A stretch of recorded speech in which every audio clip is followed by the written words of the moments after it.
Alhamdulillah Rabbil Alamin. Wassalatu wassalamu ala ashrafil anbiya wal mursalin wa ala alihi wa ashabihi wa man tabi'ahum bi ihsanin ila yaumiddin, amma ba'd. Rabbi shrah li sadri wa yassir li amri wahlul 'uqdatam min lisani yafqahu qawli. Bapak Ibu jamaah salat tarawih insyaallah dirahmati oleh Allah Subhanahu wa taala. Pertama-tama marilah kita memperbanyak rasa syukur kita kepada Allah Subhanahu wa taala karena di pada malam ke-22 Ramadan atau sudah ada yang berakhir malam ke-23 Ramadan, kita masih diberikan kesehatan oleh Allah Subhanahu wa taala, masih diberikan kesempatan oleh Allah Subhanahu wa taala untuk senantiasa menjalankan ibadah di bulan suci Ramadan. Semoga rangkaian ibadah kita baik wajib maupun sunnah khusus di bulan Ramadan ini diterima di sisi Allah Subhanahu wa taala dan kita termasuk orang-orang yang mendapatkan predikat sukses di bulan suci Ramadan. Salawat dan salam semoga tetap tercurah kepada junjungan kita Nabiullah Muhammad sallallahu alaihi wasallam, Nabi sebagai suri teladan, manusia yang terbaik untuk kita idolai, sehingga dengan itu kita bisa bersama beliau dalam surganya Allah Subhanahu wa taala. Bapak Ibu jamaah tarawih insyaallah rahmati oleh Allah Subhanahu wa taala. Untuk menjadi manusia yang terbaik di hadapan Allah, tentu hal yang perlu kita lakukan adalah senantiasa berusaha semaksimal mungkin untuk mendekatkan diri kepada Allah Subhanahu wa taala, untuk memperbaiki hubungan kita kepada Allah Subhanahu wa taala. Jadi hablum minallah kita harus baik. Dengan itu kita juga harus memperbaiki hubungan kita kepada sesama manusia.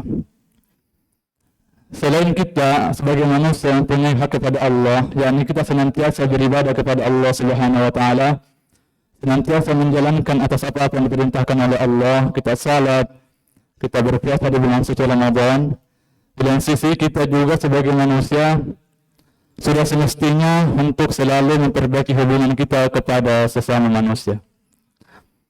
Jangan dimuliakan oleh Allah Subhanahu wa taala, setidaknya ada 4 macam manusia. Yang pertama, manusia yang buruk hubungannya dengan Allah, namun baik hubungannya kepada sesama manusia.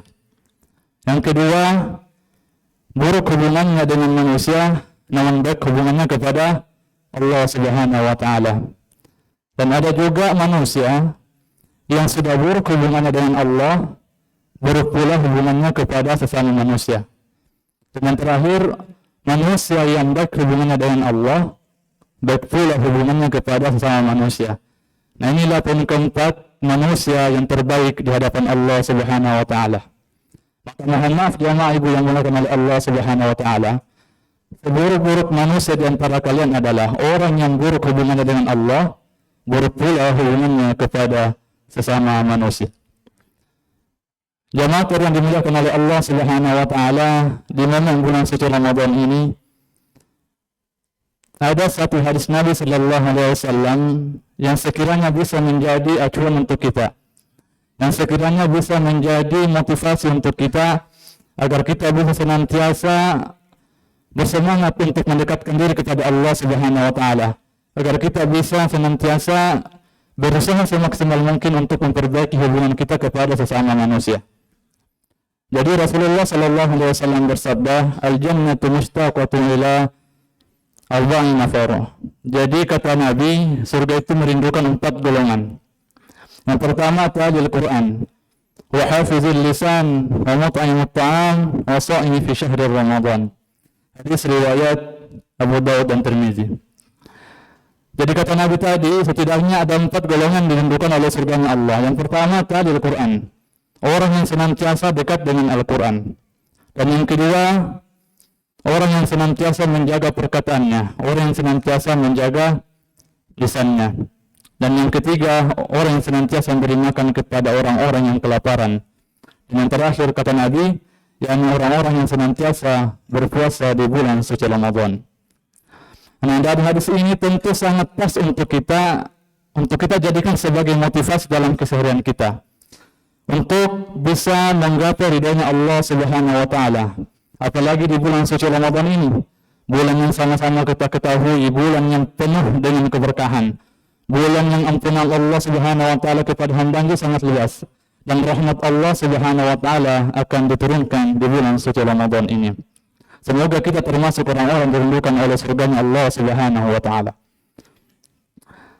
Nabi sallallahu alaihi wasallam telah memberikan gambaran kepada kita melalui sabdanya tadi. Yang pertama adalah orang yang suka senantiasa dekat dengan Al-Qur'an. Hadirin dimuliakan oleh Allah Subhanahu wa taala, orang yang senantiasa dekat dengan Al-Qur'an akan diberikan petunjuk oleh Allah Subhanahu wa taala. Al-Qur'an tidak ada keraguan di dalamnya. Zalikal kitabu la raiba fihi hudal lil muttaqin. Kitab Al-Quran ini tidak ada keraguan di dalamnya dan menjadi petunjuk bagi mereka orang-orang yang bertakwa. Selain Al-Quran akan menjadi petunjuk bagi orang-orang yang bertakwa, masih banyak fadilah atau keutamaan orang-orang yang suka membaca Al-Quran. Di antaranya bahwasanya Al-Quran akan datang kepada orang yang suka membacanya di hari kiamat nanti. Di dalam hadis Nabi dikatakan, bacalah Al-Quran karena pada hari kiamat sesungguhnya Al-Quran akan datang memberi syafaat kepada orang-orang yang suka membacanya. Hadis riwayat Muslim. Di antara keutamaan orang yang suka membaca Al-Quran yang lainnya adalah bahwa Al-Quran dapat menjadi syifa. Al-Quran dapat menjadi obat penawar bagi orang-orang yang membacanya. Allah Subhanahu wa taala berfirman, "Ya ayyuhan nasu qad ja'atkum mau'izatun min rabbikum wa shifaa lima fis suduri wa hudan wa rahmatul lil mu'minin." Wahai manusia, sungguh telah datang kepadamu pelajaran dari Tuhanmu dan penyembuh bagi penyakit-penyakit dalam diri manusia dan menjadi petunjuk bagi orang-orang yang beriman. Di dalam firman lain Allah Subhanahu wa taala berfirman, "Wa nunazzilu minal Qur'ani ma huwa shifaa wa rahmatul lil mu'minin." Dan kami turunkan Al-Qur'an sebagai sesuatu yang menjadi pengobat, penawar dan rahmat bagi orang-orang yang beriman. Jamaah taruh insyaallah dirahmati oleh Allah Subhanahu wa taala. Di dalam riwayat dikatakan ada salah satu sahabat Nabi pernah bertanya kepada Siti Aisyah radhiyallahu anha. Dia bertanya, "Ya Aisyah, apakah akhlak Nabi Muhammad sallallahu alaihi wasallam itu?" Lantas Aisyah menjawab, "Kana khuluqul Qur'an." Akhlak beliau adalah Al-Qur'an. Nah, riwayat ini diperjelas oleh Ibnu Rajab dalam kitabnya Jami'ul Ulum Al-Hikam, bahwa yang dimaksud dari akhlak Al-Quran adalah bahwasanya Nabi Muhammad SAW sangat berakhlak dengan apa isi kandungan Al-Quran. Dan Nabi Muhammad SAW sangat murka atas apa yang dimurkai oleh Al-Quran. Begitupun sebaliknya, Nabi Muhammad SAW akan memuji apa yang dipuji oleh Al-Quran. Hadirin dimuliakan oleh Allah Subhanahu wa taala. Dari banyaknya fadilah atau keutamaan orang yang membaca Al-Qur'an ini tentu akan menjadi semangat tersendiri untuk kita untuk senantiasa berusaha semaksimal mungkin dekat dengan Al-Qur'an, wabil khusus di bulan suci Ramadan ini. Yang sama-sama kita ketahui bulan Ramadan adalah bulan yang dimana amal ibadah kita akan dilipat gandakan oleh Allah Subhanahu wa taala. Sebagaimana Nabi sallallahu alaihi wasallam bersabda, barang siapa yang pada bulan Ramadan mendekatkan diri kepada Allah dengan suatu kebaikan, nilainya seperti orang yang melakukan perbuatan yang diwajibkan pada bulan lainnya. Dan barang siapa yang melakukan suatu kebaikan pada bulan itu, pada bulan Ramadan, nilainya sama dengan 70 kali lipat dari kewajiban yang dilakukan selama di luar bulan suci Ramadan. Hadirin dimuliakan oleh Allah Subhanahu wa taala. Yang kedua adalah wahafizul lisan, senantiasa menjaga perkataannya, senantiasa menjaga lisannya. Jauh hari Rasulullah sallallahu alaihi wasallam telah memperingatkan kepada kita tentang bahayanya lisan. Beliau bersabda, kebanyakan kesalahan dari anak cucu Adam itu berasal dari lisannya. Hadis riwayat Tabrani. Jadi ada nasihat dari ulama yang sangat indah maknanya. Beliau mengatakan, berbicaralah dengan pikiranmu sebelum engkau berbicara dengan lisanmu. Imam Syafi'i rahimahullah ta'ala berkata, kalau hendak berbicara, maka pikirkanlah terlebih dahulu sebelum engkau berbicara. Kalau tidak ada manfaatnya atau banyak keburukannya, lebih baik diam saja. Dikhawatirkan apa yang kita ucapkan membuat hati orang lain sakit dan akan menimbulkan perselisihan di antara kita. Jamaah tari yang dirahmati oleh Allah Subhanahu wa taala, semoga Allah tetap menjaga kita, membimbing kita agar kita terhindar dari orang-orang yang tidak bisa menjaga lisannya dari hal-hal keburukan. Lisanmu menentukan nasibmu. Ibnu Mas'ud pernah berkata, ucapkanlah yang baik-baik saja, niscaya kamu akan beruntung, dan berhentilah dari mengucap yang buruk-buruk, niscaya kamu akan selamat dan terhindar dari penyesalan. Hadis riwayat Tabrani dan seluruh perawinya dari perawi Sahih Bukhari. Yang ketiga adalah memberi makan orang-orang yang sedang kelaparan.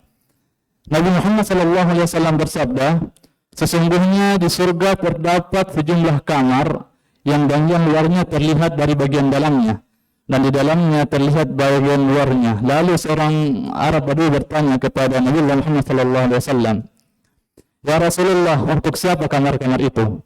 Maka Nabi Allah menjawab, untuk orang-orang yang senantiasa memberi makan kepada saudaranya yang sedang kelaparan.